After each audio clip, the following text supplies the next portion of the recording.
દિનેશભાઈ દુધાભાઈ, ગામ કુડોલ. આજ રોજ હું ટ્વિન્ટો પોલીસ સ્ટેશનમાં 4 વાગ્યાનો આવીને બેઠેલો છું સાહેબ. મારી કોઈ જાણવા જોગ ફરિયાદ લીધી નથી. મારો બાબો નવધન ફાઇનાન્સ મોડાસામાં જોબ કરે છે. એ કાલે સાંજે ઘરે આવ્યો નહીં. મારા બાબાનું નામ મકવાણા જીગરકુમાર દિનેશભાઈ. કાલે સાંજે ઘરે ન પરત આવવાથી મેં ફોન કર્યો. બાબાએ મારો ફોન કોઈ રિસીવ કર્યો નહીં.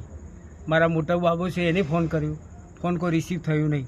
રાતના 10, 11 વાગી ગયા, 12 વાગી ગયા, ત્યાં સુધી મેં રાહ જોઈ. બાબુ ઘરે આવ્યો નહીં.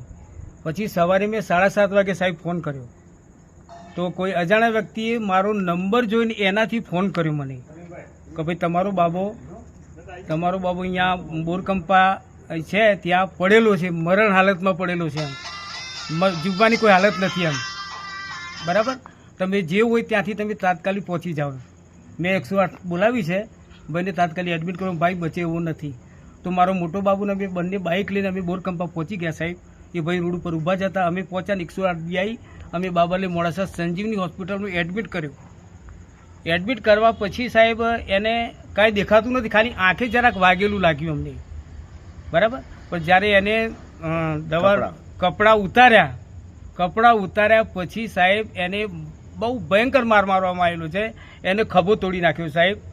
એનો આ સાથળનો ભાગ છે ને આ બિલકુલ બ્લેક થઈ ગયો છે, એટલો માર્યો છે. ઢીચણ તોડી નાખ્યા છે, પગની એડી તોડી નાખી છે, આંખનું બી જોખમ છે સાહેબ. આ કરી અને એને શું કર્યું છે કે દવાનું નામ પડે શું અને મારી નાખવાની ઈરાદો, અને દવાનું નામ પડે, દવા પીને ખલાસ થઈ ગયો એમ કરીને સાહેબ આના પર દવા રેડવામાં દવા પૂરી અને પીધી નથી સાહેબ. કારણ કે દવા પૂરી પીવા સાહેબ 24 કલાક સુધી ના બચી શકે માણસ. એને મોઢે ફૂંદી આવી જાય, પણ આજે કોઈ ચીજ છે નહીં. હવે